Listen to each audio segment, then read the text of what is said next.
The whiskey in this glass probably sucks, let's be honest. Or it might be the best thing we've ever tasted. Welcome to Stuff and Whiskey. I'm Erin. I'm Josh. We're tasting completely blind. We want to give you a really honest opinion. Yeah. We are whiskey consumers. We're not professionals. Nope. And we taste blind so that we can assess whether a whiskey is good or not, first and foremost. But then we weigh that against the price tag and see if the value is there before we find out what we're drinking. Mm-hmm. We think it's a fun way to taste whiskey. And we're going to talk about this whiskey and whatever other stuff comes up. There we go. While we're tasting it.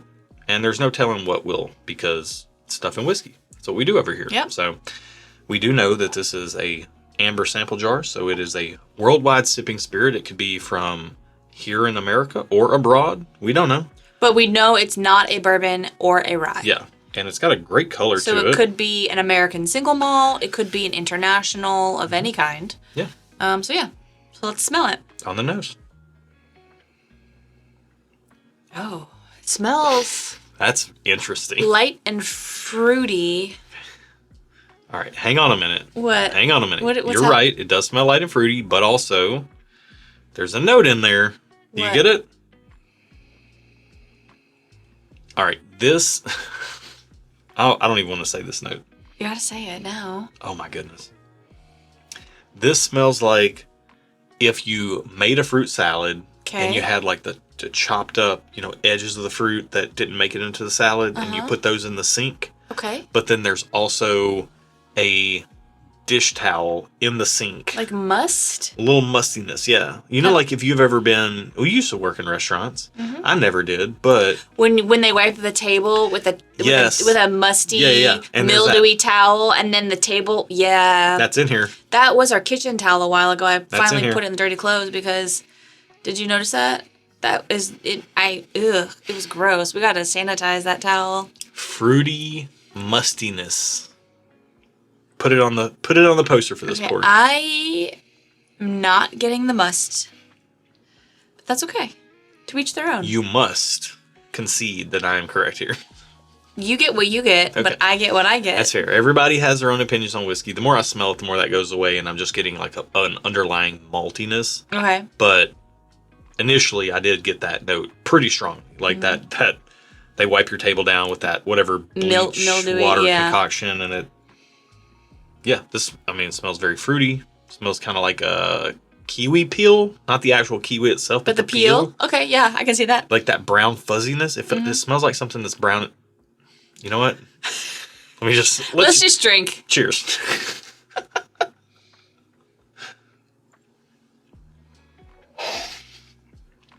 You silly, silly man. Oh, wow. There's like a smokiness to this. Pow. That hits with Could this be a non-peated scotch? It could be.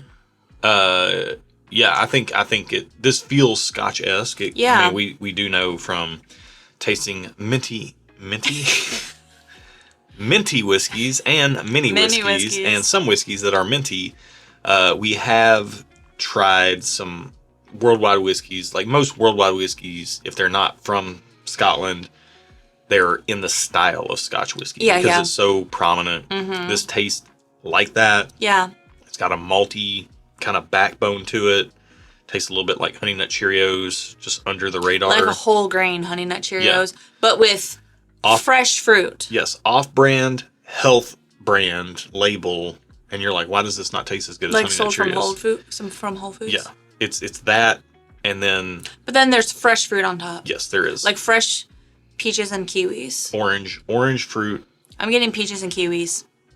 Specifically combined. Like if a peach was genetically modified to be with a kiwi, that fruit, that offspring is on here. And the kiwi was extra fuzzy. The kiwi hadn't shaved in a while. Really furry kiwi. I tried to dermaplane a kiwi. Yeah. That's really hard to do. Yeah. I don't think our audience knows what dermaplaning is, but... Well, look it up. I did that on a kiwi. It's not that easy. It's actually quite hard to do because the fuzz is not actually soft. We were supposed to do peaches, but it wasn't peach season, so we had to get kiwis, and so we practiced dermaplaning on a kiwi. Yeah, Don't recommend. this almost has a little bit of like a cantaloupe-ness in it too. There's a melony note here. Okay. Because what I get on melon notes is like I'm definitely not a big fan of cantaloupe. Oh, really? I really don't like cantaloupe. It's not anywhere near sweet enough. It's a whisper of sweetness. So you like honeydew though? I like honeydew much better than cantaloupe. Okay. But cantaloupe is trash fruit. Please stop talking like that. I like cantaloupe. So why is it not sweet? It is kind of sweet. God, barely. It is sweet when it's ripe. You probably had an unripe one. Okay. The riper they get, the more sweet they get. You probably had one that wasn't ripe. Okay. Look, I'm open. You got to convince me. You got to change my mind. I'm not going to try to convince you. Change That's my more mind. cantaloupe for me. Let me know, like down in the comments. First off, honeydew versus cantaloupe. Well, honeydew all day. But I also really like cantaloupe. But I would pick honeydew. I'd pick honeydew over cantaloupe. In the melon power rankings, cantaloupe's at the bottom. Name a worse melon. That's fair. No, that's fair for it to be at the bottom. But I wouldn't say it's trash. I like it. All right. I will say the bourbon junkies often mention a muskmelon note, and I don't even know what that is. What's muskmelon? I don't know. I think they're making it up. Maybe it's wrong. You know, you guys always say us whiskey tubers, we make notes up. I think muskmelon's a made up note. Okay. Never seen one. Never heard of her. All right. This, honestly, I'm back to the dish rag note here. Can I smell your glass? Maybe it's my glass. I think it... Hang on. Is it your glass? Let me smell your glass.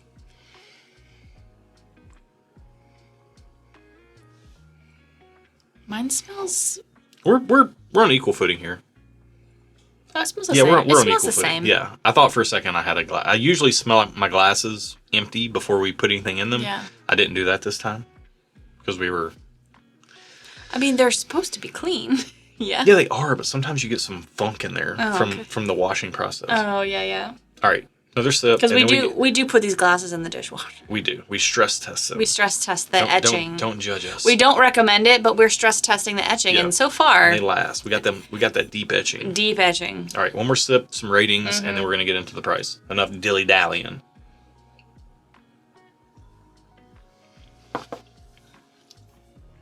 I like this.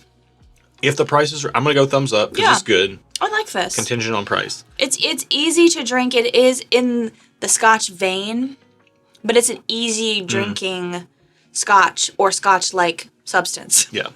This feels like if I went to a boutique hotel and they had a water station and they had a lot of cantaloupe. You know how they'll put cucumbers in there? I hate that. I hate cucumbers. I like that. It makes it taste fresh. But when they put it, this tastes like they put a bunch of cantaloupe in there and a little honeydew and a little bit of peach and a little bit of kiwi. Okay. But mostly cantaloupe. Sounds good. But in whiskey Sign me up. In whiskey format, it's pretty decent. So I don't even have a frame of reference for this. I hope it's $70 or less. Okay. Yeah. Probably $100 or less. I'm changing my tune over $60 or $70 though. 43 in our key, price wise, is, this is your value rating. It's $175. Am I thumbs down? If I'm thumbs down, it's a profile thing. It's just a flavor thing. Yeah. For me. The whiskey is constructed well. Yeah. I can tell that by drinking it, that it's a well-constructed whiskey. There's a lot of there's depth, there's richness, not as much as I'd like, but, there's some layers of flavor there. I think I'm thumbs down. I don't... Yeah. I have to go just okay, just for the price. Maybe, I don't know. This is the hard part. Sometimes I just want to keep my rating the same to keep it simple. But I don't think, no, I'm just okay. Because I'm not going to say, hey, go out and let's buy a bottle of it. So I'm just okay. Official rating. I think the quality of the whiskey, if the profile were more my preference, I would stay just okay as well. The profile for me is not quite there. That's fair. So I'm going to go thumbs down. So you're not going to spend the money if it's not to your profile. Correct. Yeah. I would not buy a pour of this. I would not drink this in a car. I would not drink this in a bar. I would not drink this on a house or with a mouse. It's good. I can tell it's good whiskey, but it's just not my profile. Okay. So, all right. What are we drinking? We are drinking Highland Park 18 year. I love Highland Park. And it's Why does this taste 43% like that? ABV. What's that in proof? 40 or 86. That's Okay. part of the problem here. And this is thanks to Peter Fasciano. Peter, thank you, man. Yeah. Even though I gave it a thumbs down, this was fun to try. Yeah. I like Highland liked Park it. stuff. Highland Park 12 Viking's Honor, I would much rather drink that Oh, over really? this. Yeah. Okay. Why? It doesn't have that cantaloupe note to me, and I'm not a fan of that note. That's all. Us talking about cantaloupe makes me want to go to the grocery store tomorrow and buy cantaloupe. This is a better whiskey than the 12, but I would prefer the Highland Park 12-year Viking's Honor. It is a better constructed whiskey, but you prefer the flavor profile of the Highland Park 12. Yes, and I will deal with the sharper edges and not as much body and all that stuff. I'll deal with that. Okay. Also, I think the 12 has a little bit more of a smoky note on it, which I prefer. Then this kind of ages that out of the equation. So, There's a little smoke on here, but I hear you. you know what's crazy is, so shout out to Peter Fasciano. Whiskey is a Journey. That's the YouTube channel. Whiskey's a Journey. That's his check YouTube him channel. out. Yes, check him out. Great channel. Great palate. Also just an enthusiast, not a professional, but you can get some really honest opinions from him. He's very good at being objective. Also, he says he's whiskey promiscuous, tries a bunch of things. This right here, I remember when because I've never had the 18. Mm-hmm. I love the 12 so much, though. It's a whiskey that when people are getting into Scotch, I recommend they try. And if they're here in our house, it's one of the first things I give them after giving them some of the more like Speyside, Glenlivet style Scotches. I'm like, hit them with the Highland Park. You're going to get much more flavor. I was super excited about this. And again, it doesn't let me down on quality. It's a profile thing. I want to be clear, but that matters. Yeah. That matters. When you're drinking something to taste it, if you don't enjoy the way it tastes, then that matters a lot. Yeah. Like I can tell if a burger's cooked well or not, but if they put some stuff on there that I don't like the flavor of it, I'm not going to like the burger. Right. There's cilantro in anything. It's going to overpower it for me, and I'm not going to like it. Yeah, so. It doesn't matter how well it's cooked. Yeah. It could be, oh my gosh, one of the best Indian restaurants in town. Amazing food, but they put cilantro and stuff, and it's not on the menu. And they come out and serve it, and it's topped with cilantro, and I'm like... And it's in the recipe, It's too. in the recipe. I'm like, you should have disclosed that, because now I don't like your really great dish that I really wanted to eat. Yeah. It's like that. Yeah. It's Okay. like, this is my cilantro. It's like this and like that, y'all. It's my kryptonite. Okay. Yeah. Thank you for watching our video and listening to us jabber about whatever. I should mention quickly before we get out of here. Okay. At the very top of the video description, you can check out a link to our Patreon. Over there, you can get plugged into our Discord community where we're talking whiskey all day. We got a Malt Madness section where people are talking about Scotch. People are helping people find samples, find bottles, all kinds of stuff. Let us know where you're at. We can probably help. Let us know. Yeah. Also, for as little as $1 a month, you can get some behind-the-scenes content, some additional live streams. You might be able to even watch us stream as we record live. We have started doing that, and it's a lot of fun. And if you want to be a part of our barrel club, we do barrel picks. We go to distilleries. We put our stamp of approval on barrels that fit our profile, make them available to you guys. I am going to hang my hat and say that a lot of people in our community, that's the most favorite thing that we do. Because once we get the barrel in the bottles, we always go on a live stream. I go on a live stream. I talk about what you can expect. I answer questions. I let you know, people. I take as much pride in talking people out of buying those barrel picks as I do telling people they would love them. Because we never want you to buy something that you don't love from us. It's not from us. It's from the retailers. But we want to let you know what to expect out of our barrel picks. We take that very seriously. We do not take parting with our hard-earned money lightly, and we don't expect that you would either. So we honor that and make sure that you know exactly what you can expect. So if that sounds like something that you'd be interested in, check out the Patreon below. Yeah. All right. Are we good? Yep, we're good. Okay. Well, thank you guys for watching our video and listening to us jabber on. Be good to each other. And gibber on.